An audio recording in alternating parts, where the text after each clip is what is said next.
Buenas, vamos a empezar a explicar qué es Docker. Am, Docker es una de las últimas tecnologías que se han lanzado hace un par de años, que ha revolucionado completamente cómo se hace despliegue y tiempo de ejecución de aplicaciones de software. Para entrar en detalle en qué es Docker, hay que ver cómo se diferencia primero de las aplicaciones de virtualización. Por ejemplo, en un sistema de virtualización lo que se tiene generalmente es un hardware base, un servidor base, donde se tiene un sistema operativo y un hypervisor que administra máquinas virtuales. Este hypervisor puede ser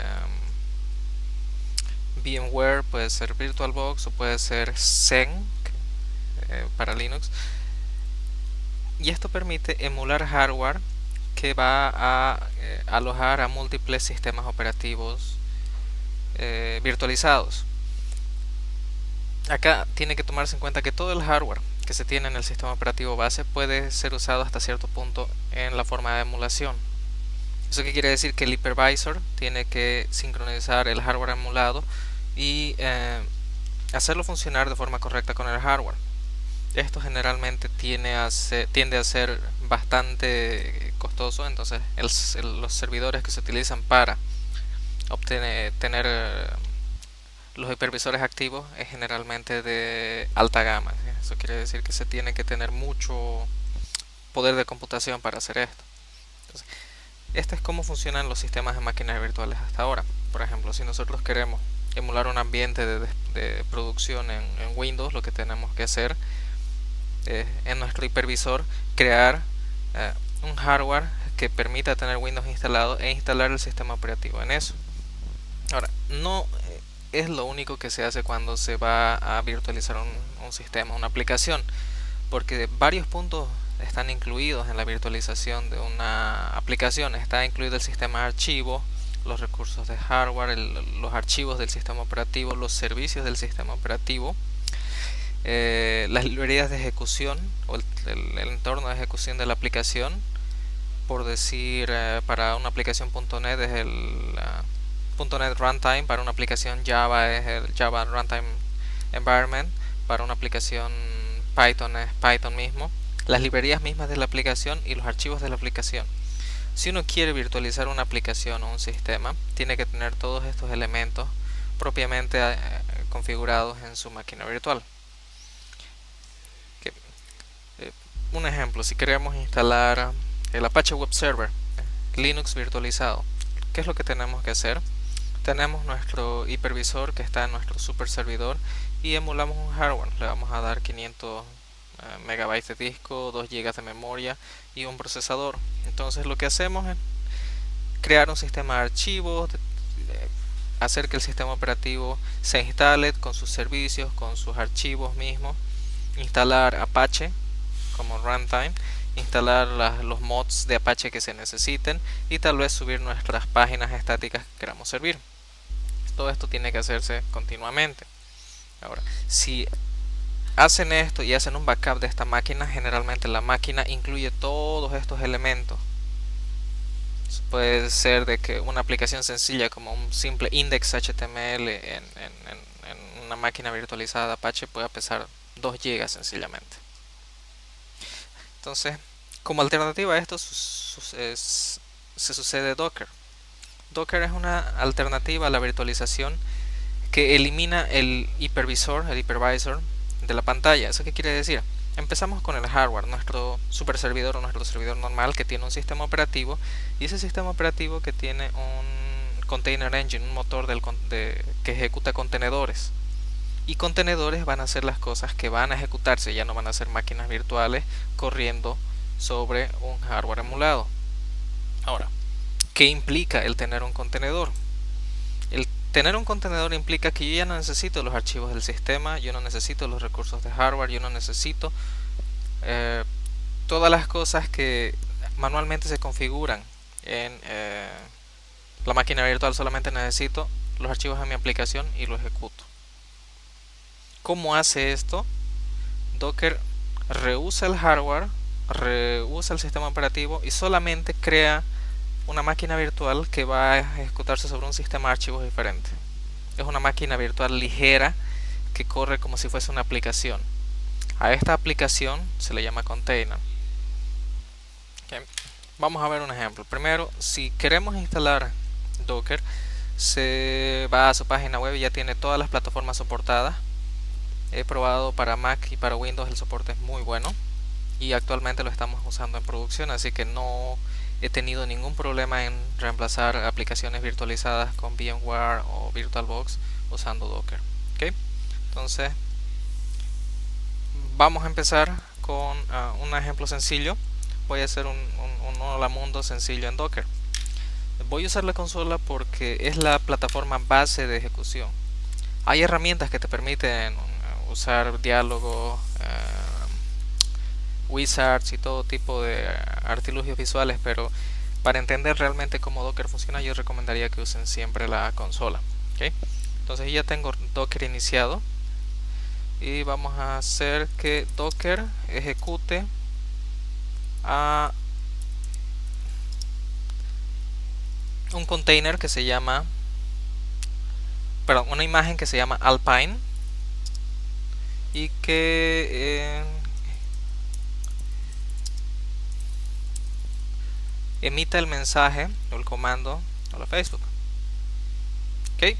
¿Qué es lo que estoy haciendo en este simple comando? Le estoy diciendo a Docker, vas a ejecutarte con una imagen base que se llama Alpine. Alpine es una versión limitada de Linux. Y en esa imagen limitada de Linux tú vas a ejecutar este comando, hecho hola Facebook. Entonces, ¿qué es lo que hace Docker? Docker intenta buscar localmente si es que tiene en su registro una imagen Alpine. Pueden ver a Alpine en el ámbito de programación como la clase, y con Docker Run al container que se va a ejecutar como una instancia de esa clase. Entonces Docker no pilla la imagen local y la obtiene desde un repositorio público. Ese repositorio público se llama hub.docker.com. Uno puede crearse repositorios en sus máquinas, en sus ambientes de red local, pero es bastante útil usar este. Entonces obtiene la imagen de Alpine y la ejecuta, y aquí está el mensaje que ustedes querían ver. Ahora, ¿qué es lo que está haciendo esto? Alpine se ejecuta en un modo completamente aislado, es completamente seguro, y yo puedo ejecutar mi container con cualquier comando yo quiera. Imagínense que acá yo voy a colocar no un hecho, sino que quiero ejecutar un servicio, quiero ejecutar Python, quiero ejecutar algo más. La interfaz de consola es bastante sencilla. Yo le puedo decir ejecútate y haz esto. Una vez que el container se ha ejecutado, como en cualquier programa, sale. Yo puedo hacer docker ps para ver qué procesos están funcionando y me dice ya has terminado todos los procesos, no hay ninguno funcionando. Entonces vamos a hacer que en un segundo ejemplo que esta ejecución de un container sea interactiva. Eso quiere decir que no se detenga cuando termine. Vamos a ejecutar Debian, una imagen de Debian. Ok, yo ya tenía una imagen de Debian localmente, y si ven ha cambiado mi consola. Ahora yo soy root dentro de mi consola. Yo era Timoteo originalmente en mi consola. Entonces yo estoy ejecutando Debian dentro de mi máquina Mac como si fuese una aplicación. El container me permite hacer eso. Yo lo único que necesito obtener de la imagen es qué archivos voy a usar. Voy a usar bash, voy a usar las librerías de libc, voy a usar las librerías de conexión a base de datos, voy a usar las librerías de manejo de archivos, extension 2, lo que sea. Entonces Docker me permite crear contextos de ejecución, instancias de imágenes con lo que yo quiera. Y lo que yo hago acá, por decir, voy a ejecutar de nuevo Debian. Yo acá me creo un archivo que se llama mi video.txt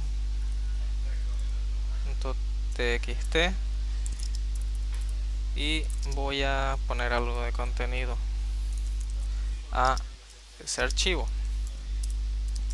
Veamos. No tengo el comando left, ahí está. Mi archivo tiene el contenido something. Ahora salgo de la ejecución de ese container y vuelvo a ejecutar Debian e intento ejecutar el mismo comando, ¿qué es lo que va a pasar? Me dice, ese archivo no existe. ¿Qué pasó? Cada ejecución de cada container de Docker es completamente aislada. Entonces lo que pasó acá se pierde. Y acá estoy iniciando con una nueva copia. Es como reiniciar desde cero. Si es que yo no configuro que quiero que los datos se persistan, esto va a suceder todo el tiempo. Yo tengo que reiniciar a cada momento los datos que he generado. Esto es útil cuando uno está haciendo construcciones de proyectos. Por ejemplo, en un proyecto Java, donde yo necesito compilar cada vez lo que estoy haciendo, tengo que borrar los datos basura, tengo que borrar ciertas carpetas, pero si le digo a Docker, ejecuta la construcción con una imagen nueva, o perdón, con un container nuevo, entonces lo que va a hacer es limpiar completamente toda limpiar completamente todo mi espacio de trabajo, y yo puedo trabajar de forma sencilla. Para ver un ejemplo un poco más interesante, digamos que ¿para qué me sirve Docker? Yo soy un desarrollador, yo uso bases de datos, utilizo sistemas de control de versiones, quiero usar MySQL. Okay, voy a usar MySQL y voy a decirle voy a acceder a una base de datos 1 en el puerto 3606 y voy a probar mi conexión. No me puedo conectar porque no tengo MySQL instalado. Ahora, si se han tocado con este problema, ¿qué tal si están trabajando con 3 o 4 clientes y cada cliente utiliza una base de datos distinta? Unos usan Oracle, unos usan Postgres, unos usan MySQL, unos usan SQL Server. Entonces, yo no quiero arruinar mi sistema operativo instalando múltiples y múltiples versiones de este software. Entonces lo que voy a decir es ok, Docker, ejecutate, vamos a ver, creo que ya lo tengo en memoria, ejecutate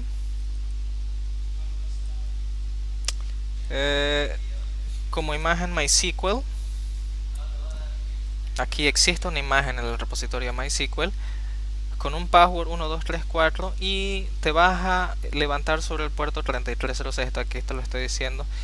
Cuando ejecute MySQL, yo sé que MySQL abre el puerto 3306, entonces yo lo voy a mapear el puerto de ese container 3306 a mi puerto de mi máquina 3306.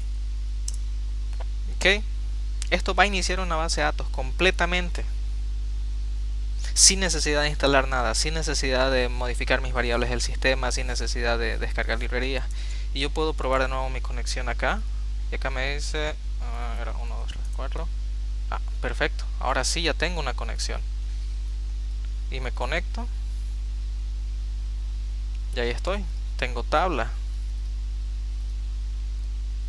Tengo que seleccionar la base de datos y después seleccionar. Aquí estoy con datos. De la misma forma yo puedo instanciar otras bases de datos. Esta es la primera que tengo inicializada. ¿Qué tal si quiero usar otro MySQL? Pero no lo voy a iniciar sobre el mismo puerto, voy a iniciarlo sobre el puerto 4306. Voy a usar el mismo password. Ok, voy a utilizar otra versión de MySQL. Está iniciando y voy a ver en mis conexiones. Agrego una nueva que se va a llamar Database 2, que está funcionando sobre el puerto 4306. Le digo probar conexión con el mismo password. ¿Sí? Conecto. Vamos a ver. Me conecto a la base de datos 1. Ahí está. Me conecto a la base de datos 2. Ahí está. Ahora vemos cómo se puede hacer use sys. Quiero delete from sysconfig. Ok, voy a borrar los datos de ahí. No puedo, esta es una base de datos segura. Tendría que crear otra base de datos. No hay problema. Vamos a hacer select all from sysconfig. Ok, ahí tengo los datos y mi base de datos 1 sigue funcionando. Eso me permite Docker. ¿Qué tal si quiero instanciar una imagen de Postgres? Hay múltiples imágenes de Postgres acá, entonces yo puedo ejecutar un container usando la imagen base de Postgres y trabajar perfectamente. Ok, ¿y cómo vamos a administrar estas imágenes de MySQL. Le digo a Docker, por favor dime qué procesos están ejecutándose. Docker me dice hay dos instancias de MySQL corriendo, una sobre el puerto 4306 y la otra sobre el puerto 3306. Están ejecutándose como si fuesen aplicaciones. Docker, por favor detén la que está funcionando sobre el puerto 4306. Lo hago a través del nombre. El nombre es generado en tiempo de ejecución randómicamente, pero uno puede darle igual un nombre, así que no habría ningún problema. ¿Okay? Se detiene, vamos a detener la segunda también.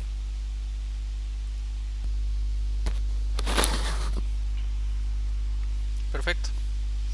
Una vez detenidas, intento ejecutar de nuevo. No me puedo conectar al servidor. Los servicios se han detenido. No he instalado absolutamente nada en mi máquina, no he modificado mis archivos del sistema. Y aún así he podido ejecutar dos instancias de MySQL que no estaban soportadas ni instaladas acá y que a las que he podido conectarme sin ningún problema. Esa es la potencia de Postgres. Si yo voy a hacer un despliegue, por ejemplo, una aplicación Java que usa una base de datos Postgres, ¿qué necesito? Necesito una imagen de Docker que ejecute Java y necesito otra imagen de Docker que ejecute Postgres. Entonces corro las dos imágenes y las hago funcionar en sincronía. No hay complejidad en eso. Es muy simple hacer ese tipo de trabajo. Entonces ya el hacer una sola aplicación en una máquina virtual grande queda desechado. Yo puedo hacer una aplicación que ejecuta a través de diferentes containers. Ok, eso es todo de momento.